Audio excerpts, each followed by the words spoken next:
Hi there, Panel on Panels listeners. It's John Campbell. Just wanted to give you a quick intro to this episode.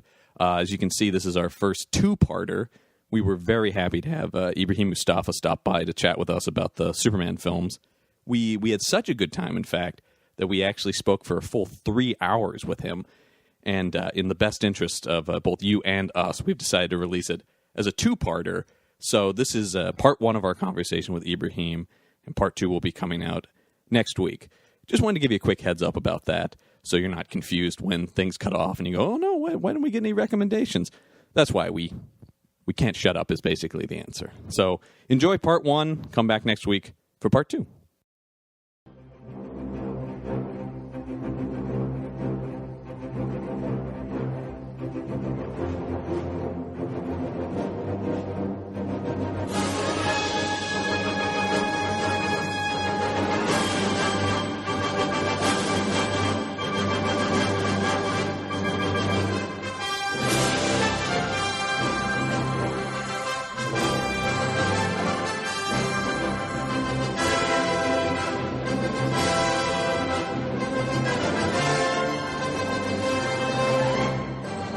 Hello, and welcome to another episode of Panel on Panels, the podcast about all things comics and comics related. I'm your host, John Campbell. Joining me, as always, my co-host, Mike Gorgoni. Greetings. Mr. Donovan Eilert. Hi, everybody. How's it going? All right. Folks, we are once again very happy to welcome a guest to the show, somebody we've been trying to get on for a while now, and we're very happy to have Ibrahim Moustafa on the show. How y'all doing? Please talk like that the whole time. Oh, dang it. Throat character. We've been talking for a few minutes now. You didn't sound anything like that. I didn't know which was a voice. This is what happens when it records. Oh, yeah, it's that recording voice. It's like the camera adds 10 pounds, the mic adds a couple decibels lower. Right. No, it's the same thing that happens with me. Most people don't know that I sound like this in real life. Yeah, we had to have a long conversation with you when we started this podcast. Yeah, I know. Hey, we like about what you're you saying, do. but we need you to say it differently. It was a decibel thing. I understand. Mike's great, but he's got terrible mic voice. Yeah, we've got great listenership in the dogs, but it's terrible. I get them for miles around. Yeah, Exactly. But they can't tweet at us. So Yeah, it's true. Like, Lack of thumbs. yeah. Ibrahim, of course, is a comic book artist, and have you done writing as well? Or? I am now, actually. I'm Just working now on getting into something. it. Yeah. Oh, very cool. That comes out probably late this year. Oh, nice. Maybe if I'm working. I got ahead, so we'll see how long I can keep the lead. If Okay. I can, it'll come out probably the end of this year. Nice. If not, early 2017. Very So- awesome. That's excellent. But people might be familiar with your work on a book I love, High Crimes. Yes, sir. Thank you. With you and Chris Sabella. Yep. That, and it was a digital comic originally. Yes. But then there's a really nice hardcover collection from Dark Horse. They did a beautiful job. It's fantastic. We were so excited to get that. I was modeling it just there. I know you on the podcast you can't hear me modeling, but I did the whole Vera White thing and everything. It was Vera beautiful. Vanna. White, whatever. Yeah, no, it's fantastic. And That was Monkey Brain and then Dark Horse, right? Correct. Yeah. Which I think Bandette does. Yep. Or- Yeah, they same- do that as well. Which same deal. Seems to be pretty awesome. Yeah, no, our editor on that, Jim Gibbons. I used to work with a guy named Jim Higgins. My bad, Jim.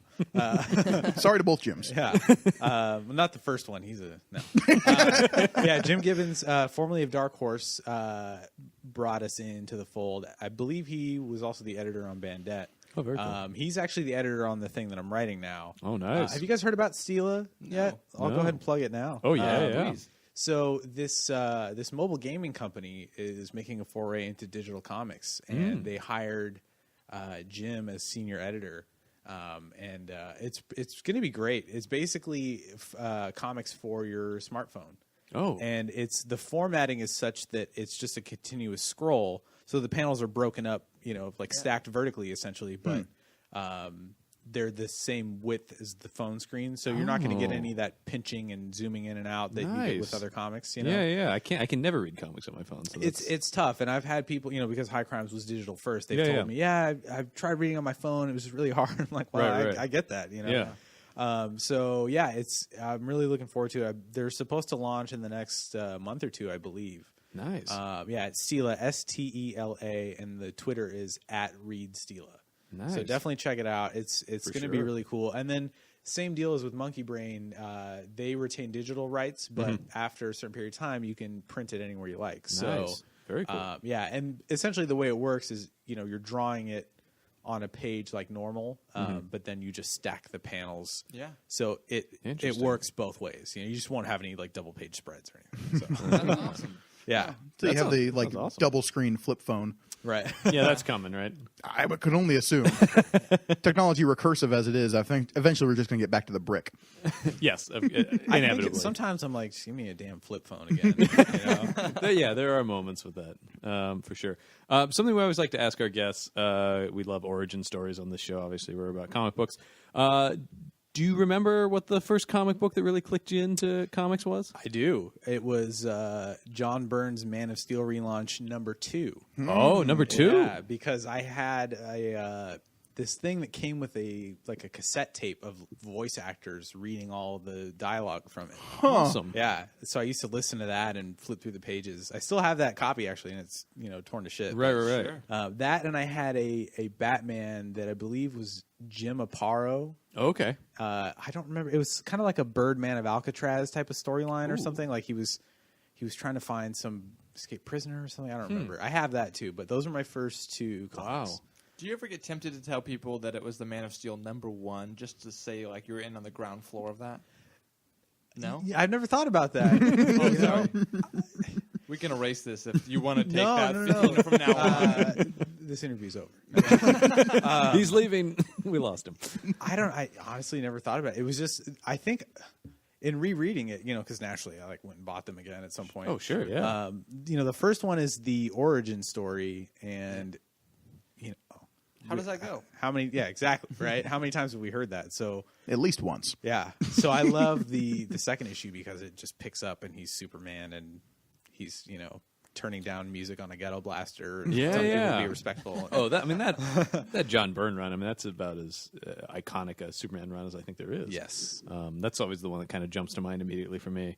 But yeah, why it seems like people are so obsessed with retelling that origin story when I'm pretty sure everyone on the planet knows where Superman came from. Yeah, and I think, for all of its misgivings, that was one of the better parts of Man of Steel, I think, is that they actually kind of gave it to you like, all right, we know, we won't get too into it. Right. You did see the origin of him getting the suit and all that stuff, which I love. That whole sequence with the, sort of Fortress of Solitude that was just a spaceship or whatever, that I love that part. Oh, yeah, for sure, yeah. Which kind of leads us into what we're talking about today. We're talking about the films of Superman, or I guess it implies that Superman's directing movies, as awesome as that would be. Would it? Oh, no. Folks, Folks, bird's eye view. people who have listened to... So we're talking about the Superman movies, specifically starting with... the Superman Reeve. 4. Yeah. Well, we'll get there because that's one of the reasons we're talking to you today. Are your opinions about Superman 4? Yes. But I just want to. We're specifically starting with the Christopher Reeve movie. We're not doing any of the movie serials or was it Superman and the Mole Man that started the George Reeves show.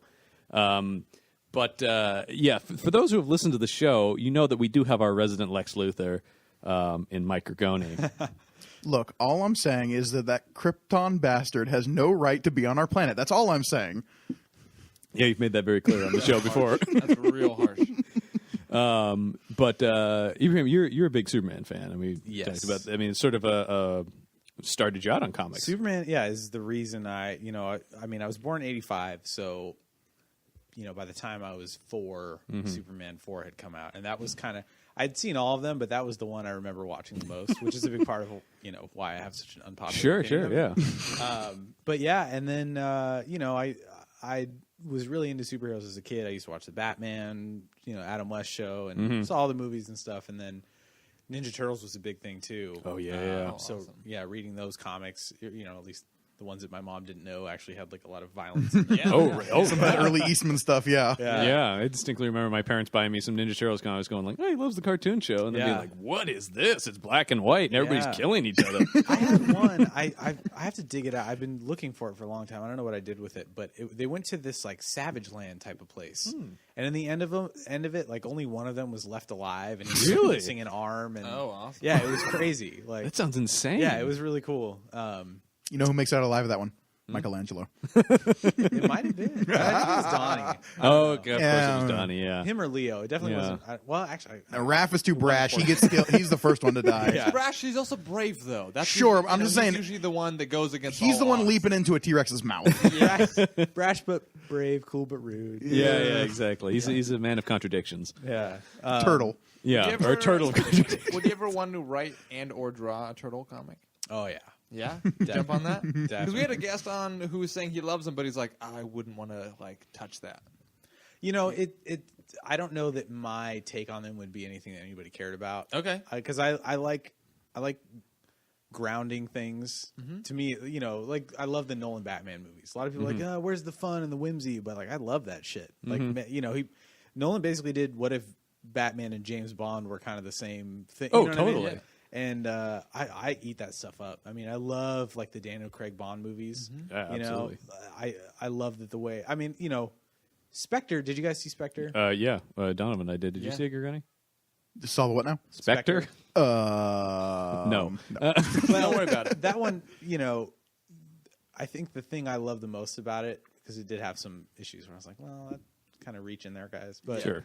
they sort of brought back some of the classic Bond stuff, Oh, but in a way definitely. that was still true to the sort of universe that they've built. Definitely. Yeah. So I'm all about that kind of stuff. So I think, I don't know, like honestly, the first Ninja Turtles movie is It's perfect so to me. amazing. It's so good. And then they just had to stop using their weapons. Yeah, right. Everybody got upset about how violent it was. Yeah. The They parents nailed group. that. I mean, like, Oh, they totally did. Ninjas are violent? What? Yeah, Absolutely, who'd yeah. thunk, right? Yeah. But yeah, ultimately, I would love to do a Superman story. Like if I could write, and He's draw the one? that would be yes. Yeah. He's always the one I always think about. Like, what do you do with him? It's you know, any of those characters I always think about. I mean, and why would anybody just like, here, go write Batman? But but anytime I think about that, I'm just like, where would I even like? I mean, I'm the Superman fan on the show. Donovan, I believe you're somewhere in the middle. I'm here. I love him. I mean, I'm but- in the middle between complete love and complete hate. That's probably Yeah. accurate. Yeah. So I mean, overwhelming hate. Let's be fair. Sorry. but I was thinking about like there's so much history. I mean, I guess with any of these characters, this would be kind of a problem to a certain extent. It was like, how do I do something that hasn't been done with Superman or Batman or any of them? You know, Yeah. it's a tricky thing. I think that's definitely the thing that either makes or breaks a story too. You know, sometimes you read it and you're like, well, it was different, but oh yeah, you know. Have you guys been reading Max Landis's American Alien. Yeah. Yeah. I've really enjoyed that. Me too. It's, you know, it's different, Definitely. but I think that's what you need. And I think, you Did know, you read the Mixelplick stuff that just came out? was no. Number 3. Yeah. it Oh, was- like the last page of it. yeah. I That did. was weird. Yeah, it was cool. You know, I've never. That's probably my least favorite Superman character. Mexoplex? Yeah. I don't think you're alone in that. Yeah, I don't. It's a little too like like Yeah, a yeah. little goofy for my taste. Well, so he's in that same realm as like a Batmite, I sort of feel Yeah. like, where it's just like he's a relic of the Silver Age. Where you're Yes. like, this guy's still around? Yeah, and I wonder how long those characters will last when the people who are writing those characters didn't read Mixelplick back in the Right, what I mean? right, Like, yeah. Well, who just did Mixelplick in Superman? It was Morrison. Yeah, Morrison. yeah. Did you read that Action Comics run that Morrison had? Probably not. It was here's it was the thing. weird. Grant Morrison wrote a weird comic. No. Here's the thing about He tried to Morrison. justify Mixoplex is what I would say about that. He loves that stuff, and his Batman run was very much about that kind of Oh, stuff. totally, yeah. And I don't conceptually, I think he's brilliant. Mm-hmm. I just don't really enjoy. You know, I feel like he throws a lot of stuff at the wall. Oh, see a little definitely, yeah. stick. And honestly, I didn't get his style until I watched the animated adaptation of All Star Superman. Yeah. Because I was picking up that book, and the art's gorgeous, and I was, Frank Quietly, yeah. yeah, I was getting it as it came out, and I got to issue 10, and I was like, I don't get what the fuck is happening here, and I just stopped reading it. And then it wasn't until I saw the animated movie I was like, oh, that's what he was gonna do. Like it all Yeah. kind of comes around in the end. Oh, you know? definitely. Yeah, so that made me go, okay, I need to re-examine Morrison's. A lot of his stuff is like that. Where for the longest time, I'll be reading and going like, "What was he?" Oh, okay, I see it Yeah. now. He finishes strong and then kind of He's makes a you fourth realize. quarter kind of guy. Yeah, Yeah, Right? yeah, Like, he's like, he definitely. turns it on then. Definitely. And then you're like, oh, that makes the rest of this really nice. But Yeah. had it collapsed, you'd been like, well, that was a waste of time. Yeah, and you know, Why did sometimes some of his books I do still feel that even at the end. His know Action what I Comics run was a little like that. Well, and to Donovan's point, I basically left in the bottom of the 7th. Yeah. You know, and then they came back and like, you know, relief pitcher came in or whatever, and Yeah. you know, so yeah, I but you know, if you guys listened to him on Fat Man on Batman, Oh, those interviews yeah. he did, that made me really go like, okay, I feel like I understand him a little bit more now. Yeah, Because you know, so in your imagination, you know, and Yeah. like, Oh, you're just yeah, like, yeah. oh damn, this dude is like Well, into it. We've had you know? first-hand accounts that he is like one of the most sunny and positive and just like Yeah. bright people you'll ever meet, and just loves what he does. He seems like it. And he just like he put Mix-Up Book in there because he's like, I really enjoyed this, and let me see if I can make you enjoy it too. Yeah. And like, we're gonna I have mean, fun. his whole thing is always that he wants to take the whole of the character's history and make it their history. Right. The Silver Age happened. This all happened. That's Yeah. Batman's history. Yeah, Like, hey and man, it's okay. an At some point he undertaking. got hooked up to a giant typewriter. Okay, yeah. You know, like Yeah, and it's, you know, there's that whole thing in comics of make your own continuity, right? right. Well, he is in the driver's seat to do that. Yeah. And I think that's, you know, it's either for some people Yeah. or it isn't. Did you read his Super Gods book? His like his No. big. It's long and rambling, and the guy loves superheroes. No It's question interesting, about I'll it. say that But much. yeah, it's pretty I crazy. really want him to read the audiobook. I know that would be Is there an amazing. audiobook of that? I think have there no is, but idea. I don't think it's him reading it, unfortunately. Yeah. But Well, it's that's good because then I'll be able to understand it. there's a fair point there. Yeah, that's true. But yeah, and man, does that guy love Superman though? in Yeah, that's particular. the thing. I mean, I'm like, even if his work doesn't always connect with me, I'm sold on him as a dude and a creator. He just Yeah. seems like a cool guy. Yeah. And anyone who loves Superman is good with me. Great. What then about people there's who Mike. hate Super? I was gonna say, what about people who hate Superman? What's the aftermath of this podcast going to be? Well, you know, okay, so Mike, why? What's your whole thing? with Boring. Yeah. No, that's what I always hear. it? Well, but okay, so what makes him boring? I guess is What makes him boring is his like stringent and like unyielding morality. It's someone with that amount of power. And again, depends on who's writing it, depends what his power level is at. But it runs the gamut from like Herculean like tasks to he's basically God at certain points. And it's just like I feel like this is going to be a weird statement. I feel like Frank Miller nailed him in terms of like he is so far above like him in Dark Knight Strikes Again. I feel is like what boy. Superman should be Oh, in boy. my head. I never read that one. Oh, it's one bonkers, of my but- least favorite Yeah. depictions of Superman. But Oh, I know. But like, I don't know. I like him as a bad guy. I like him as this like overwhelming force that needs to be overcome. And that's maybe why I like align with Lex Luthor a little bit. You're reading these comics, going, "This Well, guy's got a point." Here's the thing, because I get the whole Lex Luthor thing. Have you read Lex Luthor Man of Steel? Oh yeah, That is a fantastic you would book. you would love that. I think. You're gonna be. It's Brian Azzarello and Lee Bermejo. You know, the same team that did Joker and Yeah. They did another book called Batman Death Blow After the Fire, which was amazing. Really good stuff.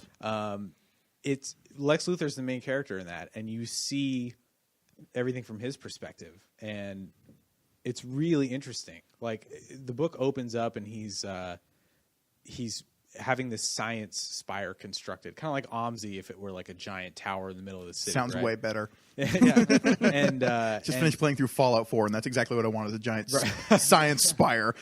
so he's in his office, and the cleaning guy's in there taking out the trash, and he helps him by picking up a thing and dumping it in the bigger can and everything. And they're talking, and he's asking him how his son is doing, and the guy says, "Oh, he's not doing too well in school because he keeps skipping class."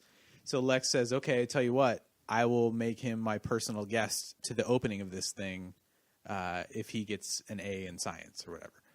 So he's like, "Oh, thank you, Mr. Luthor. You didn't have to do that." And you just see him as this like good guy, right? But then on the flip side, the next day he tells Mercy, I think it's Mercy in the book, whoever's assistant is in this particular book. Oh, sure, yeah. Hey, call up so and so, the dean of that special school. We're on the board of or whatever. I have a student for him, and she's like, tell him I'd consider it a personal favor. And she said, "Oh, well, I believe they've already made their selections. Another student would have to get booted." And he's like, "I would consider it a personal favor." So you see how he's manipulative and it does, gets what he wants.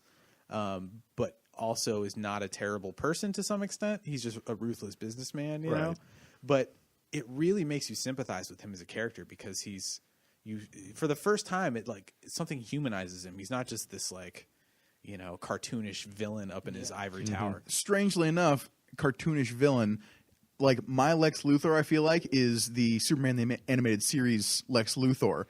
Yeah. And he's always the one who's just like so constantly frustrated with the fact that Superman is the one getting all the adulation, and like Lex Luthor is trying to help out humanity. Yeah. Like whether it wants it or not.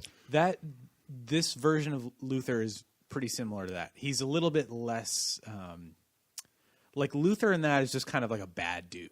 Like, Yeah. you know, he's one of those like, I'm just a bad guy. It's what I do, you know? Yeah. He's not quite Gene Hackman level of right. greatest criminal He's not a mastermind mustache of twirler. Yeah. Yeah. This version, he's like very much, you know, begrudges the fact that Superman has stripped mankind of their potential. Like, right. And that's his main beef with him. And, you know, you kind of like, you just come in here and do whatever you want type of thing. So it really makes you understand him and like connect with him as a character. But, you know, to your point about Superman, I think for me, I guess that's the things that you don't like are the things that I love about it. Cause he's got all of this power, you know, it's the whole Spider-Man thing, right? Sure. And he has to do the right thing because it's the right thing. And I think that when he's written in that way, it makes him interesting. I think he's a great foil for like the mortals, for lack of a better term. Like seeing him like as this paragon, as this like symbol is good for these characters to like strive for and stuff. Yeah. And especially when you counterpoint him with someone like Batman, so it's like kind of coming at it from a different side, but kind of shooting for the same thing. Yeah. I think he is an interesting foil. I think he's an interesting device. I just don't like him as a character. Well, and I think the best version of him is when he is that paragon to everybody else, but he's still inside just a farm boy from Kansas. Yeah. He doesn't really think about like there was I think it was either Justice League Unlimited or just the regular Justice League cartoon where Wonder Woman says something like, "Oh, you humans are so blah blah blah." Oh, sorry, and he's like, "No, thank you." Like, you know. Yeah. I think people fall into the you know. With Superman, a lot of people dislike the fact that he's so, well, everything's easy for him. You know, he can do whatever. He's invulnerable. So you have one of two options at that point. You either depower him, which people, you know, call bullshit on, or you make the threat so gigantic that it's like beyond his purview in a way. But then at that point, I think that pulls people out because it's like, well, if it's that big, like it's less interesting on some level, you know? Sure. It's incomprehensible then at that point. Almost like, all right, well, and then I guess nobody can stop it. Then you have to come up with some kind of contrivance that, well, he is able to stop it because of the following reasons. Yeah, you know. And I think he's most I mean, you know, the end of Man of Steel. You know, not to jump the gun, but you know, that was the compare that to Joe Casey's Action 720, the one they made the what was it? Manchester Black. You know? Oh, the is that What's So Funny About True Justice in the American Way? Yeah. You know, the end of that, he had to figure out a way around it. Whereas, you know, in Man of Steel, he was up against odds that were too much, so he just snapped his fucking neck. You know? Like, it would have been a way more interesting ending for that movie and moment for that character if he had to reason his way out of it somehow. You know, Could have put his hand over Zod's eyes.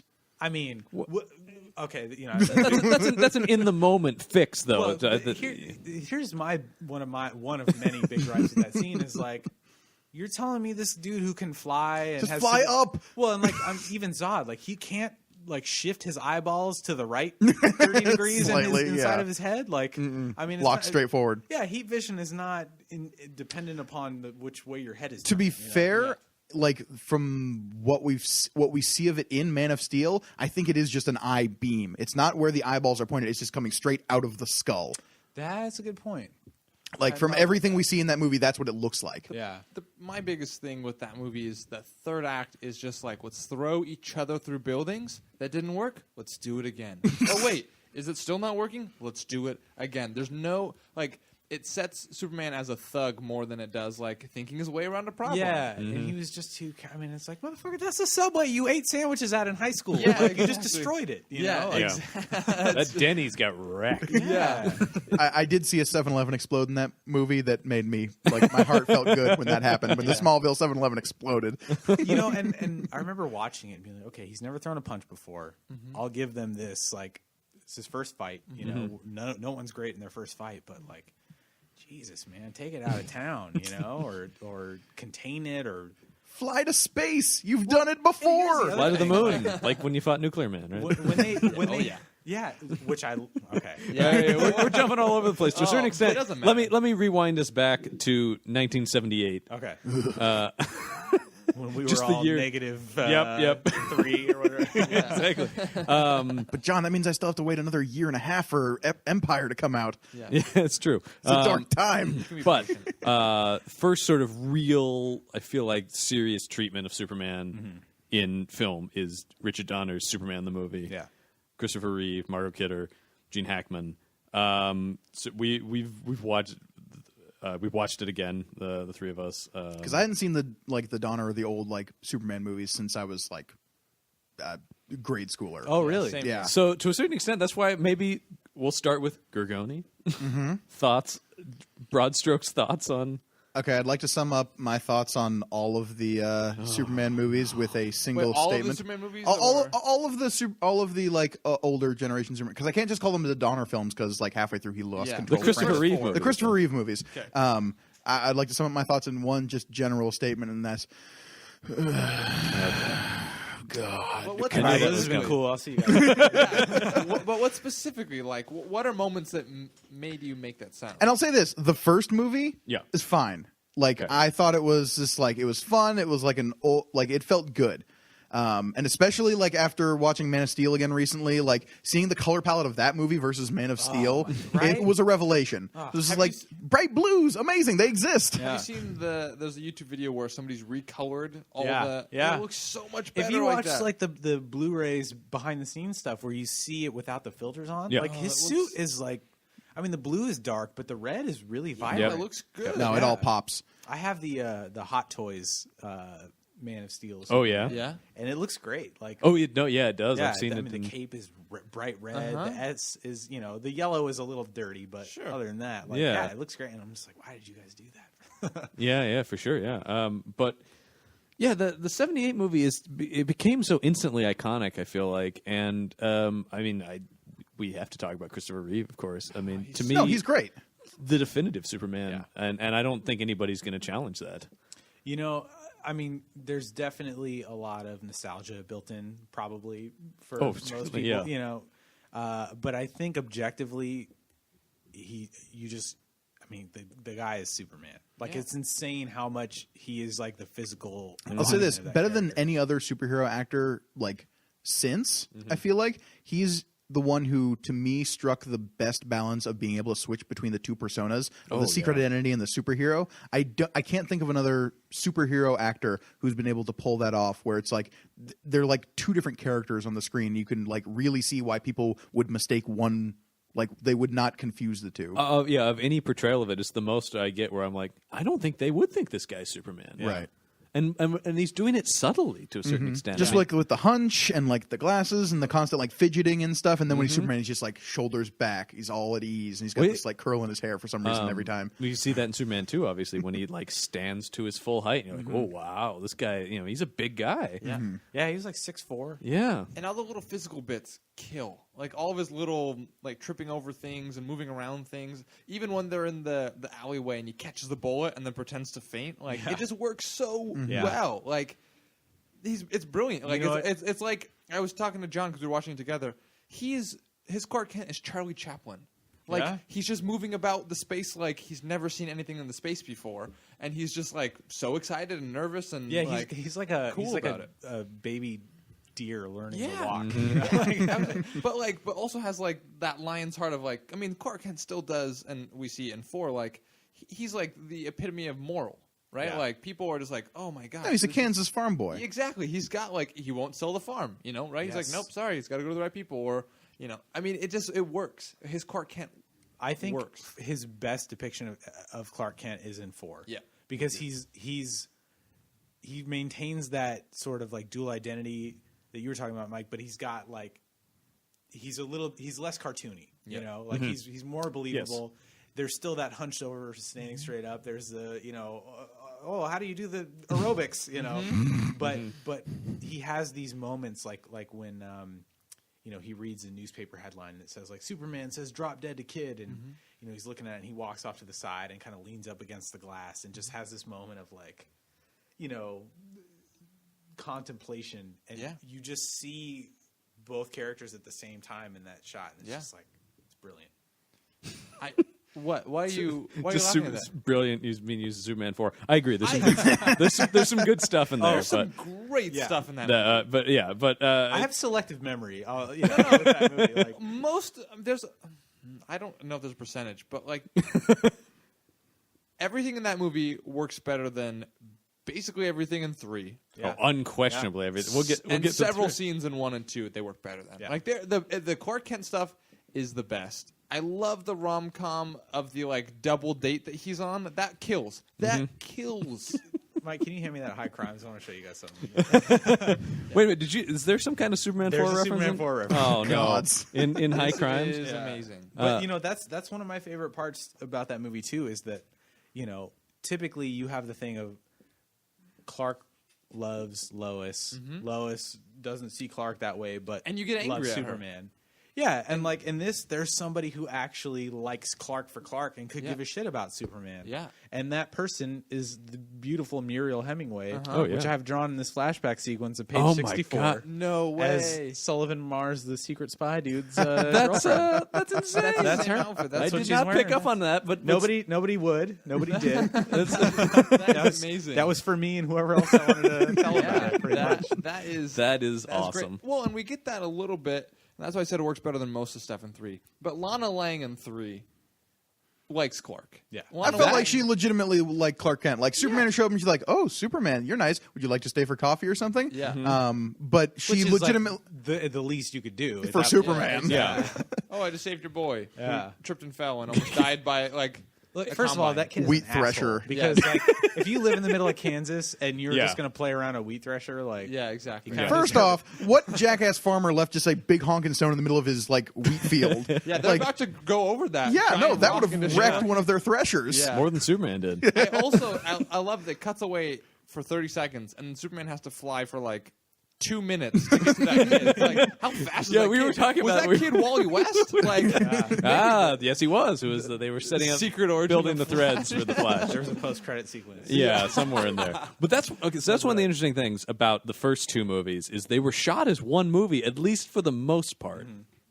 They shot maybe like 75% of 2 Right. by the time 1 came out. So what's interesting about that was obviously not only did they sort of call this like franchise mentality that we have now, but the fact that Richard Donner isn't credited with directing 2. Yeah.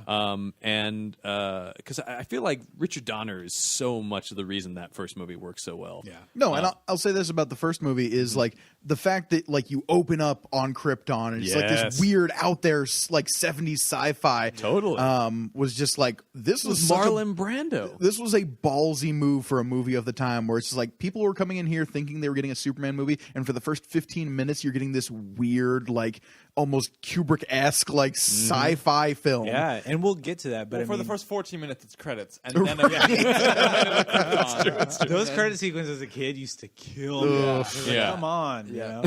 I'm sorry, nothing beats the credit sequence in 3. Like that was like having just rewatched it. That's so We'll get there. painful. We'll get there. We'll get there. And that was one of the things that I loved about Man of Steel was the opening sequence on Krypton, which you know we can. That's the first 20 minutes of that yeah, movie. Yeah. Well, But and it's- the other it's thing that happens at the very beginning of the first one is the little kid reading about Well, comics. This like But, I mean, he's reading it the like- curtain on the movie screen opens up, and they're telling you it's like it's 1938, and you know the kid opens the comic and the Daily Planet, and so you're like, what's You know going what? on? I guess that kind of makes sense, right? In the timeline, if the Oh, movie yeah. came out in '78, it could. Well, I guess he would be like 40 by the time we see him as a grown up. But it's almost feasible that his parents would have found him in '38. right? Yeah, I mean, right in somewhere there. in there. I Yeah, guess right. it'd be- Well, Well, no, because I think in the movie, like he is like somewhere in his like mid to late 30s. yeah, somewhere in Well, there. and it yeah. takes a while to get from Krypton. It's many light years away. Well, and also Or Krypton, well, but I as mean, all the people Krypton. on Krypton say. Krypton. No, you know that was like Marlon Brando said it like that, and nobody wanted to correct him. Yeah, except the only You person- do not correct Marlon yeah, If you're on Brando. Earth, you say Krypton, and there you say Krypton. It's like Paris and Paris. Here in Krypton. you do not correct Marlon I Brando, love- and that's how the Island of Dr. That's when they learned. That's what I like watching this movie again. It was just like, oh, this was right before he went crazy. Like, and I can Well, kind of see he this- was already going crazy. Sure. Especially, like, not only did I watch the movies, but I watched all the documentaries about the makings of them. And, I mean, I'd heard it before because I've watched them before. But watching them again, like, the stories about meeting with Marlon Brando early on, and he's like, couldn't Jor-El just be a bagel? Like, maybe everyone on Krypton is a bagel. And I'll just do the voice. And Dick Donner trying to explain to him why Jor-El can't be a bagel. He's the father of Superman. Well, he's like, but I'm a genius, so I make my sounds like son he was look like doing an that Earthling, shit so his he whole would. career, right? I think he was always insane. It just kind of came out Have later. you guys seen that documentary about the Island of Dr. Moreau? Oh, it's insane. He just shows up and he's like, "What if I had a bucket of ice on my head?" Because it's like really hot Yeah. where they were filming on Australia. So then his character just had a bucket of ice, and then he was like, and he paints his face white to reflect the heat or the sun, and it's just fucking bananas. Yeah. That's amazing. Yeah. But what's amazing is neither him or Hackman really wanted to do these movies, yet you can't tell their performances. They are there. I disagree. Hackman's performance is not there. He's a mustache. He is a mustache twirling. To be like- fair, I think that has more to do with the writing than Hackman. Yeah, It's the maybe. writing. Yeah. I think those were conversations they had, and he just went with whatever direction. If you watch, we talked a little bit before we started recording about the old Bond movies. Tom Mankiewicz, who wrote the Yep. screenplay for Superman, was one of the. He was like the screenwriter For most of the Roger Moore ones. Yeah, and Which those were fucking bananas. Oh, yeah. You can see there's like a he couple literally elements fucks a of it. banana in one of the. No, That got crazy. the pigeon double take. pigeon double Oh, the pigeon double take. is amazing. The Kananga Kananga balloon. balloon. Yeah, exactly. But no, actually one thing about the opening credits, getting back to that, like watching these movies again, seeing what's his name on the credits? The guy who wrote The Godfather. Mario Puzo. Yeah, seeing his name on these movies, like I did a double take. I was just like, wait, Just like what? that pigeon. Double Yeah. Just like that pigeon. I was like, wait, the guy who wrote The Godfather did these movies? Yeah. What the Yeah. hell? It's as crazy as James Bond driving a gondola out of the water onto the Yeah. street. Didn't they? What was it? They brought in Mario Puzo to write the screenplay, and then Tom Mankiewicz like. Well, the Redid it, or I Salkinds can't remember. who produced the movie, they brought in Mario Puzo because they're like, it's an epic, and we need a guy who writes epics, and The Right. Godfather's an epic, and so Mario Puzo wrote like an indecipherable 500-page script for Superman. Oh wow, I want to Yeah. track this down. Oh, yeah. Does that exist anywhere? He like I don't Jor-El think was a so. bagel or something. He did a deep dive into the DC archives and wrote this 500-page thing, and then he did like 2 drafts and was like, I'm out. Like I've said what I need to say. And then they brought in some other people, and then when Richard Donner came in, he brought in Tom Mankiewicz to like make this make sense, Tom. Did you ever hear Mark Miller's pitch for Superman? Yeah, It's he like a pitched. three-part, I was gonna like- say he pitched like a trilogy. Yeah, and like you film them all at once type of thing. It's one big story, kind of like a Lord of the Rings type of thing. Sure. I would love to see that, man. You know, but yeah. So Superman the movie. Yeah. So I mean, you have this beginning. Sorry. Yeah, go for it. I watched Live and Let Die the other day. Yes. And you know that's Maybe the one that one of the best Bond themes as well. I hate that song. You hate I that hate it. song? I hate But Guns it N' so Roses much. is so good. The Guns N' Roses version is great. Okay, unpopular opinion. Let's do it. I'm not a Beatles fan. Okay, but that's not the Beatles. That's Wings. Well, but it's like I don't. So that's the greatest justification With ever. the That's exception Wings. of like Totally one different. or two songs that I've heard, Paul McCartney is. He's up there with Neil Young, like intolerable vocals Okay, to me. well, you lost me again. Neil Young isn't like they're doing something else. They are. They're doing something But you know else. what it is? It's like coffee. Nobody tastes coffee for the first time and goes, "Yep, that's it right there." They're like, "What is this shit?" But Yeah. you drink it enough, and you go, "All right." You build up a tolerance. Yeah, and then eventually you don't need as much other additives into it. You know what I mean? Yeah. I think Paul McCartney and Neil Young are the same kind of thing. They're the They black don't- coffee. They don't have. Well, they don't have Just keep this. drinking the coffee is what I'm hearing you say. Well, Like, come on. I mean, you kind of have. I feel like they don't have a voice that is like if you were an alien from another planet, you'd be like, "What is this beautiful sound I'm hearing?" You'd be like, "Oh man. what is this Earth droll?" You know. Oh, I can't disagree But more. but let me ask you this: did you grow up listening to the Beatles and or Paul McCartney? Yeah, because my parents knew what they were doing, and they were like, we want our child to be like well-adjusted and smart and funny and attractive, which is what happened. You had a whole train horn to think of that shit. By the way. That was perfected. The writing staff in his brain put that together. I didn't grow up with them. What at all. did you grow up listening to? I grew up listening to. My mom was a big fan of Carole King and Okay. Jackson Brown. Yeah. And I love Jackson Brown. But I think Jackson Brown has a what's the word I'm looking for? He has a objectively nice voice. Carole King, not so much. Sure. But I like her music because I grew up with it. Sure. I think there is a nostalgia factor. Like Sure. that's part of the reason I love Superman 4 so much. It's like that was on heavy rotation when I was a little kid. Of course. So I think there's if it's sort of like just within your DNA to an extent, you're a little more. Yeah. But it also goes off in these weird places. Live and let die, and then blink, blink, blink, blink, blink. So these good. weird xylophone. I saw him do it live, and the pyrotechnics on that were phenomenal. Like he's Not the music, just the How does that pyrotechnics. sound on the song there? He was. I feel you it. can When I watched see that those movie, I feel fireworks, the heat. man. He was 66 years old when we saw him, and he was just killing it at that song. I mean, he was there. For Look, and I know the guy's and a here's the other thing. international I want to treasure, go you on know? record and say that I love Neil Young's work. I could understand what you're saying about his voice. Paul McCartney, if I could have any singing voice in the world, it probably would be Yoko Ono. Yoko Ono. It would be maybe young Robert Plant or Paul McCartney. Or Frank Sinatra, but people would just look at me and be like, "What's the deal with that?" If you stood up and just Sinatra's voice came out, exactly. yeah, that'd be But, man, amazing. So you'd be Paul Ron McCartney Perlman. is, like, because Yeah. something that Neil Young does is he like moves in between the notes of what he's doing, and his melodies aren't maybe. So all music is tension and release. He's building the tension a lot more before he gets to those moments of release. Paul McCartney is just like buttery smooth songbird all the time. I love it. I definitely understand the merit in it. Yeah. It's just, I guess it's one of those things like, I'm happy you're happy. That phrase just made me throw up in my mouth a little bit. But you were saying about Live and Let Die? So Oh, sorry. Yeah. that movie, I forgot what we were talking about. a lot of that takes place in New Orleans and Harlem, right? Yeah. And all of the black guys in that movie call everyone, or they call him Jim, right? Yep. Or at least the cab driver did. And then there's that scene in Superman the movie where the guy goes, "Say, Jim, Yeah. that's Oh, a yeah. bad outfit." And I'm Yeah. like, did Tom Mankiewicz just think that that's what everybody called him back then, or was that like a? I don't know. I I believe that was funny also a there's cab connection. driver. Was it? It might have been. I think it was a cab driver. Is getting out of this his cab. potentially was the like- other appearance of a James Bond character in a Superman crossover, movie? Guys, did we just link? Are they? Was there another? Well, crossover they're remake? already linked, and Live and Let Die has to do with it in Superman 2. Because Explain. Sheriff J.W. Oh, Pepper that's right, is that's right. in Superman What are you, 2. boy, some kind of doomsday machine? Yep. Oh, Hold yeah, on. that Yep. thing. That guy. Here's the thing, though, is watching J.W. Pepper in Superman 2 makes sense. I mean, the fact He's that actually they're- pretty restrained in they're Superman Idaho, 2. which doesn't make sense. It makes absolutely no sense he's that southern restrained sheriff and is he's in just kinda Idaho. Like, he's just kind of doing his thing. What's the line? Is like sometimes you got You gotta kick some ass if you want to learn how to be a a badass. peacekeeper. No, a peacekeeper. peacekeeper. You're like, yeah, I'm right there with you, Pepper. You know what though? I But think then you look at him in Man with the Golden Gun, my favorite appearance, when he calls that's everybody right, he's in that one, pulling at too. heads. He's on And- vacation in Thailand Yeah. at the same time Yeah. James Bond is. And they're like- he's trying to buy a car. For some reason, he's test driving a car in Thailand. I don't know.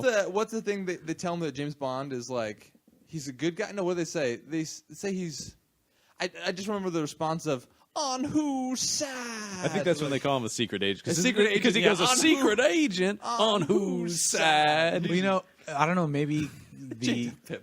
maybe the British director of those movies was like, this guy is Americana personified. do it. One of the interesting things, Superman the movie, the first person they went to and he was attached for a while was Guy Hamilton, director of Oh. Goldfinger and Thunderball and a bunch of the Bond movies for Superman the movie. Was their Goldfinger, first- one of the best old Bond movies. Thunderball, one of the worst. Absolutely. Yep. There's no disagreement here. But I don't think because even though that was in Idaho, right? Like, I don't think that that's necessarily inaccurate because that's just like a small town thing. No, that's it's like just you get far enough away from Portland Metro, and It's you've got people in that genetics, accent. Right? Yeah. Doug Either Pepper's like- out there somewhere in Eastern Oregon. Yeah, you're either like, well, Somewhere past sometimes Bend, he's out there. Yeah. you get my wife Jenny.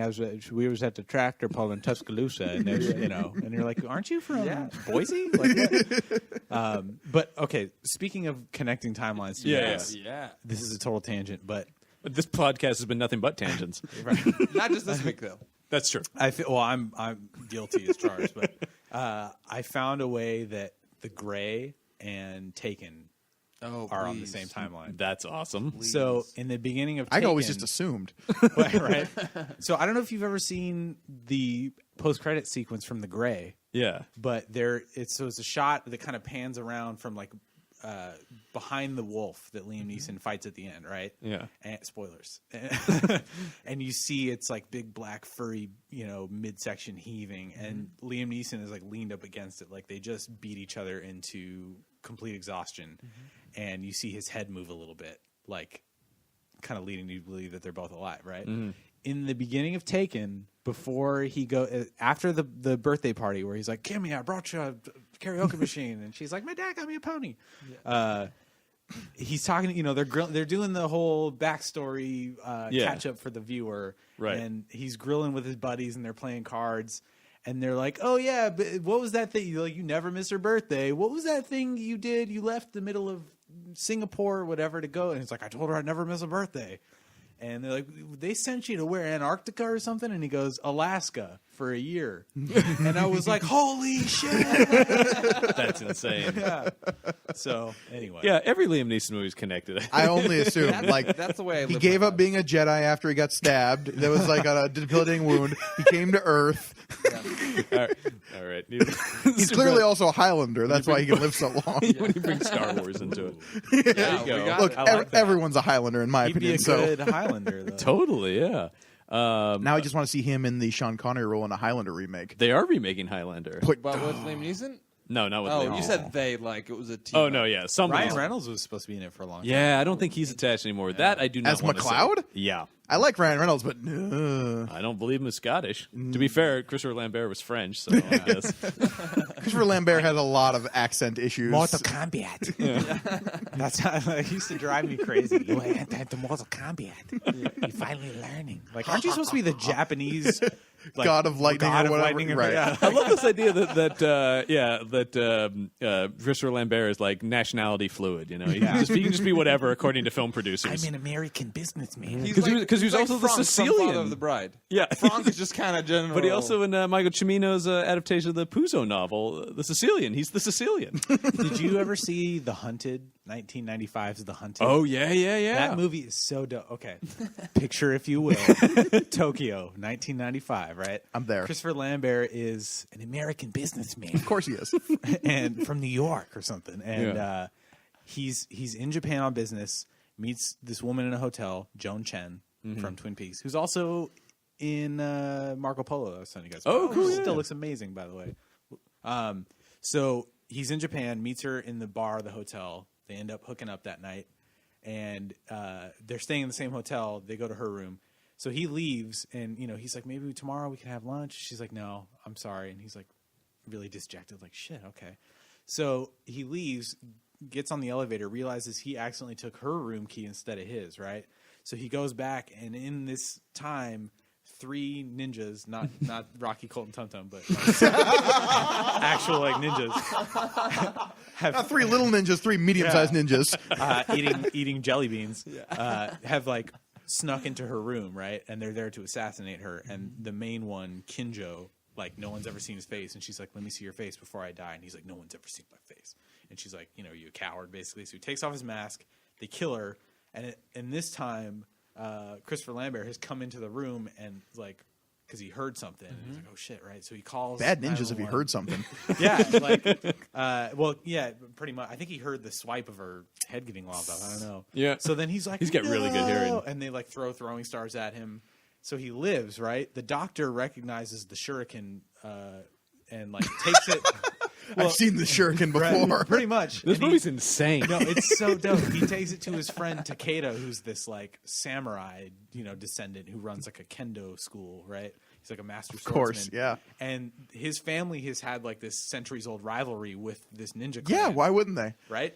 So that guy uses Christopher Lambert as bait to lure the guys so they can have their final showdown. And it's dope. It's like one of the best ninja movies there is. Like, it's corny. It's from '95. Whatever. The scene that always sticks out to me. There's like a scene where, and I think this is this Are you movie. gonna say the bullet train? Yeah, with a bunch of bullet ninjas train like scene. slaughter a train full of They people. show up on the train dressed as like a polo team, so they can have. Oh, it is. I'm Yeah. so glad it was this movie. Yeah, 'Cause and sometimes- I don't so know. they have their swords like in their Yep. bag with their clubs and all Sure. that stuff. So then like they basically like slaughter everybody in this train car and change into their like ninja garb that is like the same color as the train interior, like this kind of taupe off-white.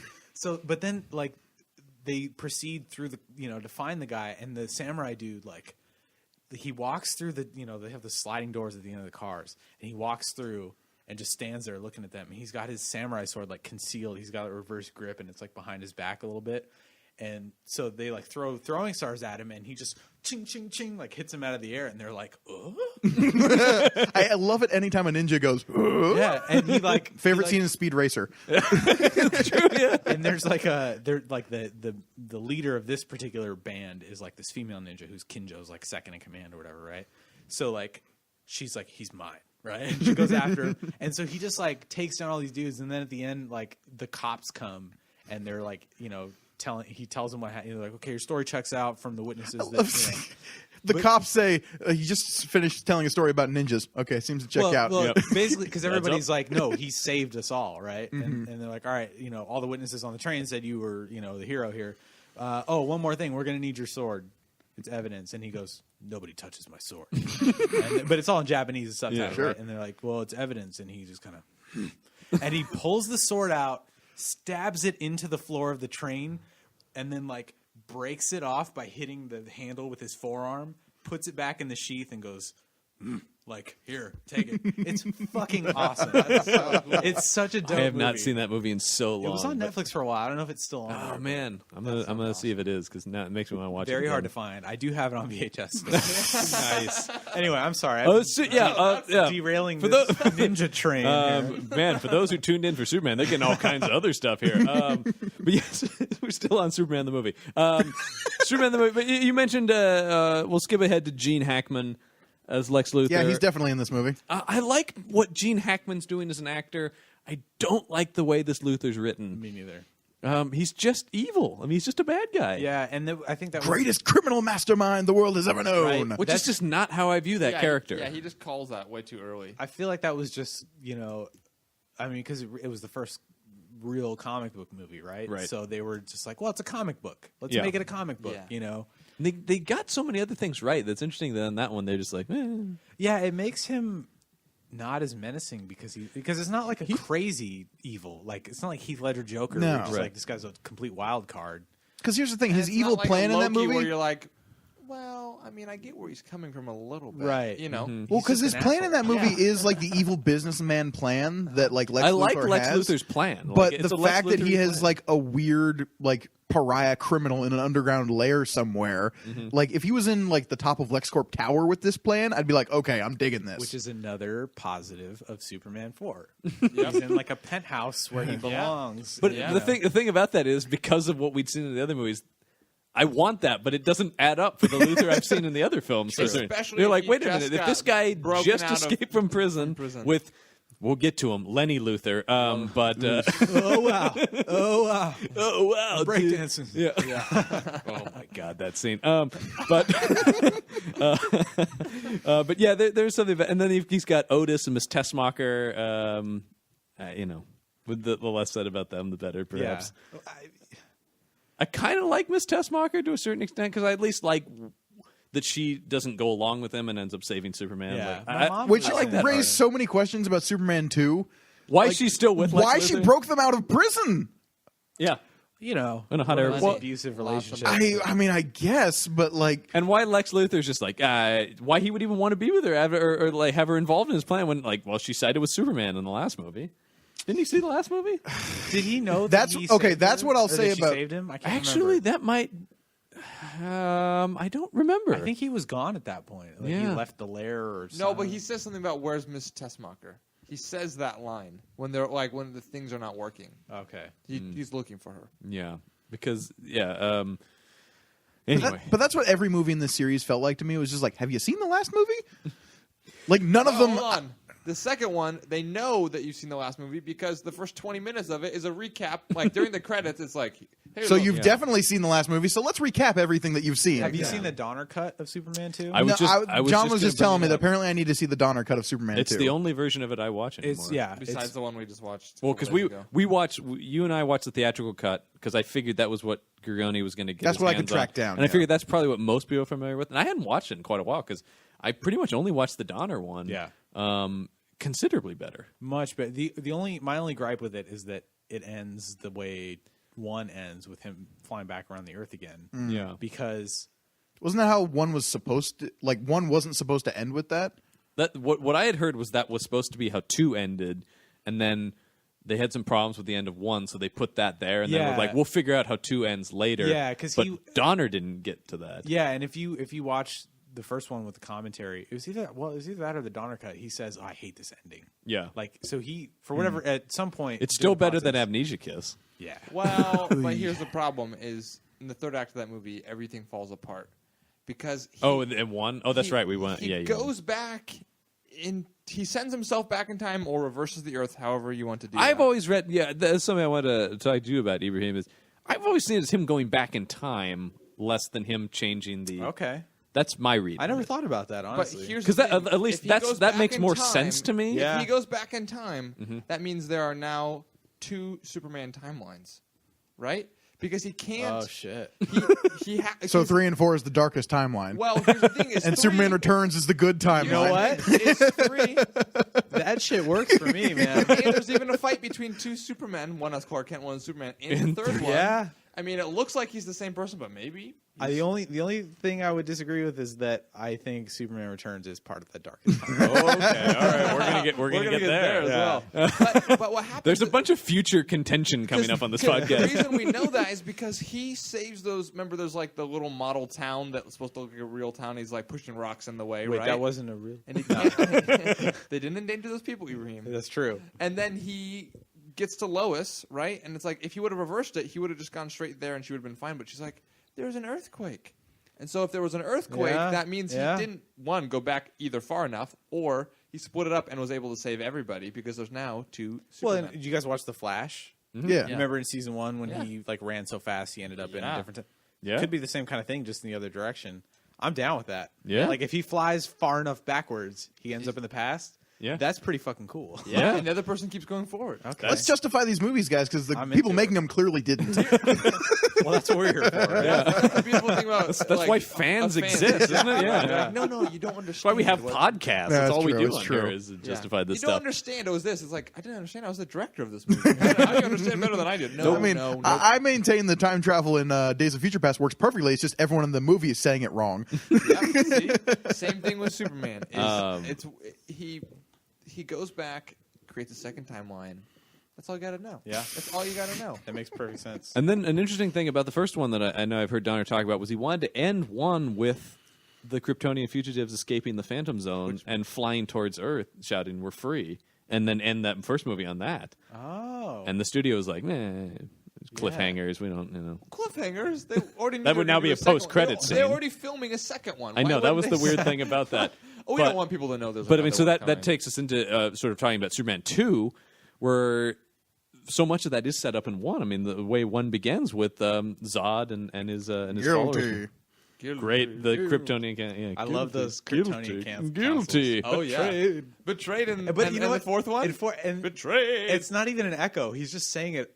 The best part. The best part is it's one guy says it. The next guy says betrayed, and then they go back to the first guy, and he says it 4 more times. It's not like 8 different guys. I keep There's talking 2 about that- guys. that One makes- that gets 5, and the other guy gets Makes 1. absolutely no sense why that guy's there, except for Betrayed. contractual reasons why they couldn't get Brando back. Because that's another big difference in the Donner cut of 2 is it's Brando is Yeah, there, yeah. instead of the mother, His mother. which like Wait, what? Yeah, when he goes into the Fortress of Solitude, they Yeah. had filmed all that stuff with Brando. But then he said, "Nope, you can't use my likeness." And, Is well, that they were what- going to have to pay him a ton of There was money a to feud. use. Yeah. Really? Yeah. Huh. They were going to have to pay him like another said, $1 million. We don't have to pay women any money to be in movies. Oh, Let's do that. wow. They didn't say that. The They probably did. Elias probably Salkind, did. Elias Salkind on the documentary is amazing because they're like, well, they said Brando would be too expensive, and so he said, hey, we've already got the mother. She's around. We can use her like that. It makes more sense. It's about love this time. Was Use it the same actress in 4? I think it is. I think it's still yeah. Susanna York. Yeah. To be fair, like I kind of like that in Superman 2, quite frankly. That Like it's his seeing mother? that it's his mother, because like a decent gripe I have about Man of Steel is just like, okay, I'm going to send my consciousness with our son so I can kind of effectively raise him. Don't worry about it. To the mom. Like, the mom really should have been Right? part of that conversation. Yeah. Yeah. It'd be more interesting to have like one who's teaching him about like peace and love, and the other one's like reason and love. You know what I mean, right? There could be an sure. interesting thing there. Yeah. Maybe two of Jor, them. what are you doing with your uploading your consciousness into our son's pod? Don't worry about it. Don't worry about it. It's The other fine. thing is, if Superman, if he can go back in time, why didn't he go back to Krypton or Krypton? I was going to say, first of all, Donovan, it's Krypton. He comes back and they're like, "Hey, how's it home?" He's like, "Krypton's great." They're like, "You said Krypton before." No, I've been there. Yeah, now. no, I that's know how they what it's talk. like. Yeah, it's like when you have a friend who goes to Europe and they come back and like, "Oh, I'm just knackered," and you're like, "Shut the fuck up." You never said that until today. Superman, shut your mouth. Yeah, I never thought about that, but that's interesting. And maybe two of them would have offset Pa Costner's, Yeah, that's another of my problems with Yeah. Man of Steel. Like I like some bits with that. Like Costner's great. Like Oh. no, you're my son. And it's just like I mean, oh. casting wise, I think I mean like just from his performance, that's my favorite Jonathan Kent. Just I mean, ignore what Ignore what he says. No, don't ignore what he says. I actually like what he says. Maybe he should have let them die. He's No, not no, he saying doesn't say you, that. you since this movie came out, you and I have had different interpretations of this line. Yeah. He doesn't say maybe you should have let them die. He's saying I don't know what the answer is here. Yeah. These are questions beyond my understanding as a mortal But I man. feel like the function of Pa Kent is to imbue the moral compass. yeah, that's where it missed for me. Here's how. But I like the you idea that Pa watch- Kent was human. Like he doesn't have all the answers. He's imbuing the moral compass. But at the same time, when you come to like, do I expose myself or do I save these kids? He's like, I don't know. He was, the whole time he was just like, "Fuck, I don't know, man." Like he should have said, "Look, I don't have all the answers, but you know what I mean." Yeah, you save those kids. Good job. yeah. Here's the thing. Here's the way to enjoy Man of Steel. Whole lot of alcohol. Watch the first. Ladies and hour. gentlemen, if you listen to one part of this podcast, this is the one to This listen is to. it. It'll save you a lot of time and effort. Watch the second trailer, cry a bunch, rest up, and watch it again. Every time I saw that trailer in theaters, trailer I was teared up. perfect. It's amazing. And then you watch the movie and you're like, oh no. Dude, I'm not gonna lie. I teared up multiple times in my first viewing of that movie in the theater. There's Man some of good Steel, me stuff. too. There's some good stuff. I mean, and they were just nailing it until the Smallville fight scene. I mean, like literally every part of that, I was just like, some good stuff. Yeah. I don't like the early reveal to "To Lois." It was great. I don't like Me it. too. I really like that. You weren't a fan. I I really like that a lot. I thought, look, let's talk about the elephant in the room here. Like, But I love then, the like goofy, flirty love. I mean, that's why you watch the Reeve movies. And But it's that feels the- like something from a bygone era to a certain point. I mean, I remember Kevin Smith talking about this when he wrote his draft. So he's just like, enough with that. But Like, the problem she is- knows, is and let's move on. Superman is so timeless. And that's the thing. Is like he's the only one you can really get away with stuff like that. And still, But you Like, can still have the, and we don't get a chance in that movie. But you can still have. I mean, you can't have the flirty love stuff, but you can have the Clark Kent is weak with characters like Perry and stuff like that. You can Well, still do and I think some of that. It paves the way for some interesting interactions that we've never seen. Mm-hmm. Whereas, which are she knows and they're not an item yet. Because- we haven't really. That's kind of unexplored territory, I think, for the most part. It's true because what we get most of the time is like, oh, I really like Superman, and then one day he's like, I'm just gonna take off my glasses. Oh, now I know. Okay, great, we're in love now because you're Superman, who I've loved forever. Right. But you also work with me, so this works. Yeah, it'd be like meeting a movie star, Yeah. and then like just automatically being like, all right, well, since I've always had a crush on you, like, let's do this thing. Yeah. It kind of struck me in a similar way doesn't work to that how way, they got yeah. rid of the whole Donald Blake persona from the Thor movies. Yeah. How it's just like he's basically Superman all the time. Clark Kent is also something he is, and it's just like we're not going to bother with the duality as much, and just like Lois Lane is our basically focus onto that. Yeah, for sure. Well, and I'll save it for when we like really dig into Man of Steel. But I think that there were a lot of things that were really well done in that, and I think they tried some things that people wanted to see. And I think overall, a lot of people who've never really dug Superman or written him off as a character liked that movie. Mm-hmm. It was, I mean, It's a good movie. yeah, Like, and it was hugely successful Yeah. too. I mean, people clicked with it for sure. Yeah. And you know how we can do better at Batman? Well, this is true. well, yeah. See, that shit to me is like they made this big messy meal with Man of Steel, right? And they had all these dishes that they needed to clean up, and they're like, we'll do it in the morning. And then they were like, you know what? Instead of cleaning up all that, let's make another meal with some of the same dishes and just wash those. And you know what I mean? It was just kind of like, all right, guys, like. But anyway, we'll get the Superman 2. Superman 2. Come back on for when we watch Superman versus Batman, the Dawn of Justice. You want to be our fourth panelist? absolutely. All right. Let's do it. Done deal. Let's do it. So Superman 2, obviously our central antagonist is General Zod and his cohorts. He's so great. Terrence Stamp as General Zod is fantastic. say such things when you know I will kill you for it? My favorite line in the whole movie. And also, Seems I think slightly offended, but also he's going to murder you. I think Luthor is far better in 2. Yeah. I like Luthor's position in that movie. Yeah, He yeah. feels way more like Lex Luthor. He's just like this snake that's slithering around the film and just he's siding seizing with the whoever He's you know. seeing the opportunities. Yeah. He's like, I mean, "Ooh, I can- wasn't a huge fan of the Around the World in 80 Days sort of like Maybe not north, mush. maybe not that stuff. But everything like once he shows up in the White House and all that that stuff. was pretty great. Like where he's just like, I'm Lex Luthor. I'm the guy who can help you do this. 'Cause, Waving the like, white flag Yeah. is awesome. Oh yeah. I mean, because that's the thing. Like Hackman's a really good comedic actor, and I think you need a strong comedic actor to play Lex Luthor. He's not a comedic character necessarily, but he's got those beats in him where he can be a little bit goofier maybe than some of those supervillains. But you need that undercurrent of menace in him that I think is missing from a lot of Hackman's And I performance. think, honestly, that's what we'll probably get that from Eisenberg. Yeah, Like, I think that's the sense I'm getting. yeah. That's a wig. He's wearing a wig, right? Yeah. Like he's got to be bald underneath Yeah. that. Well, we know he shaved his head. I mean, Right. Yeah. The thing that breaks, so they try to justify Hackman's hair with wigs, but there's a scene where he's swimming and you can see his hair under the bald, like the swimming Well, also cap. when and he's- it's like, why would you wear something to cover up a wig when you're swimming in the privacy of your own home? Well, and also, come on, Hackman. Also, by the time we get to Superman 4 and he's actually losing his hair, and you're like, why would he wear a wig that's like a half bald guy? Like, I don't. What is happening No, here? I saw that. I was like that little donut at the top, and you're like, well, maybe. That's not, We're getting pretty strange. Although the John Byrne Lex Luthor had long flowing red hair. Yeah, but it was like kind of like fading glory. Yeah, wasn't for it? sure. Like, And he had a big beard too, didn't he?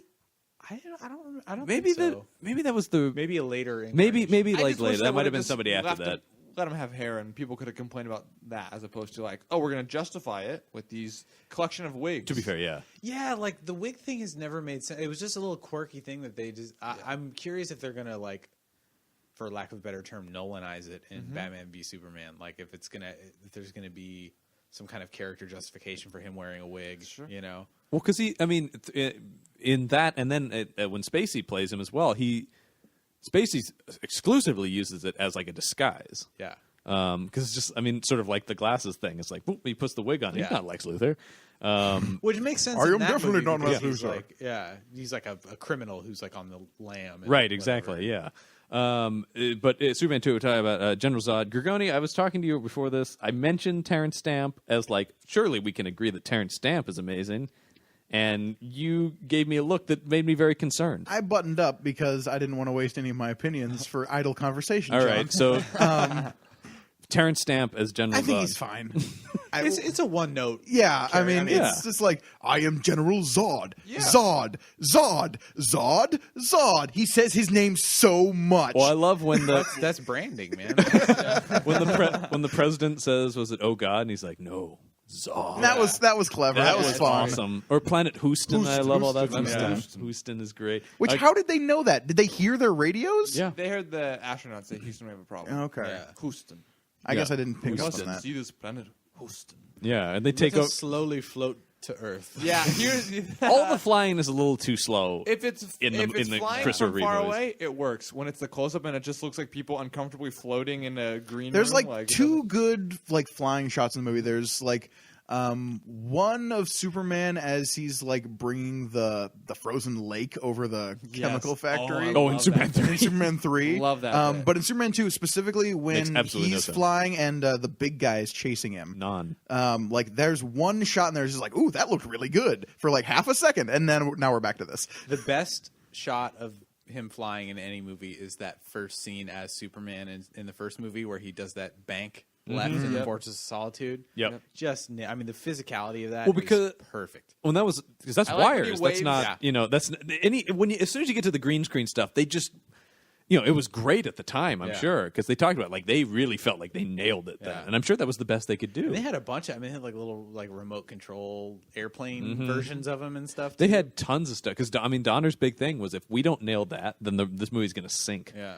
It's just What I not. found interesting was that shot at the end of Superman 3 where he's like curving up over the like atmosphere of the planet is the same shot they used in like Superman Returns. Oh, it's the same Well, shot they they do use that- in 1, 2, Yeah. 3, Yeah, they do it 4. in all of them. Yeah. It's like Returns? the button, and then Returns was like, here's our version of it, where he has brown hair instead of black, and a collar that's way too high, and a weird brownish red with this light blue color that's almost cyan. Were most of your I'm issues with that feeding on movie- your hate. I love it. the issues with the movie were they mostly aesthetic? No. No. No. Okay, All right, we'll get there, I we'll just get was there. curious. But I need- yeah, There's I a need to, lot like- of them that are I aesthetic. need to gear up if that's what Yeah. it's going to be. But I do have aesthetic opinions about Yeah, this. I know you do because we'll talk about Perry White in a second. But Another thing about Superman 2, it has my second favorite Superman moment. okay, Which I is- wonder if it's going to be the same one I was just about to bring up. But Probably. which is Would you care to step outside? yes. Oh my God, dude! When he's on that flagpole, arms crossed. Here's the thing: is that this was the one I watched on repeat as a kid was Superman 2. Yeah. Specifically, the third act of Superman 2. I would just watch the VHS Yeah, I mean, of the that's, end of this movie when the wind's blowing and everything, like or when he comes back in, and that we haven't talked about John Williams' amazing score. When that comes back up, and everybody's like, where's Superman or whatever, and would you care to step outside, That General? triumphant return of the score, Yep. is like huge. Because I mean, now people we assume people have seen it, but you get the whole thing with him getting rid of his powers because he loves Lois, which I just like. Okay, I mean, he probably could still be Superman. I don't know. That'd be cool. Like, Yeah. planet probably needs you, especially because Zod's taking over now. Betrayed. I did like his like kooky space hammock in the Fortress of Solitude. That was pretty dope. Emergency blanket. Yeah, whatever that was. Bed made of cellophane. I don't know. Yeah, it's just like. What's the thing he throws on Non? That Oh, like that Cellophane thing. S, right? Yeah, exactly. Yeah, that thing I've been trying Not to in the figure. Donner cut. No, not in the Donner Oh, cut. really? Then Right, I rightfully hated so. them. Because I have been trying to figure out what the hell that was It's since I he was like throws 3 a years old. Fruit by the foot at him. Yeah. Fair. And I the was best also thing- trying to figure out like the 0-point energy beams at the like. Oh, just what like is them that? going and pointing with their finger and like lifting stuff with the Yeah. energy beam, or just shooting Superman with it. I don't. Here's What's what going on with that? Here's what you have to see: is Superman, and the only way these movies work is he can affect his own gravity, right? Sure. Because if not, he couldn't fly with Lois holding onto one hand and her have like fly right next to him. Oh, right? this If he really was- bothered you but, when you were watching it. But if he was like, if she was drawn to him because of his gravity and he could fly and he could affect that, what if Zod and Ursa, which is Feora from the comics, Yeah. and Non could affect other people's gravity? Oh, was she Feora in comics? Like, Yeah. was that Yeah. a character? I didn't Yeah. know that. I And thought in they just made the her up and for in the Man of movie. Steel. Yeah, Man of Yeah. Steel. It's Is that fair. like Like some it. Silver Age? thing? Yeah, it goes back. Like, wherever Zod like first showed up, there was a girl like named Pharaoh with him. I'm pretty General sure. Zod's terrible and awful mean. You want to make gotta him be. better? A Not broad at his not side. not Yeah. consistent throughout the comics. Yeah. That I loved her in Man of Steel. Sarah Douglas is or no that girl. I don't know her name. Pharaoh. I can't remember it. she's German, I think. Yeah, But it's we constantly butcher people's names on this show, so all in my mind is just going hard to pronounce. she was one of the best parts of that movie. She's awesome. She was super dope. Yeah. Like Her standoff with Stabler. I'm sorry.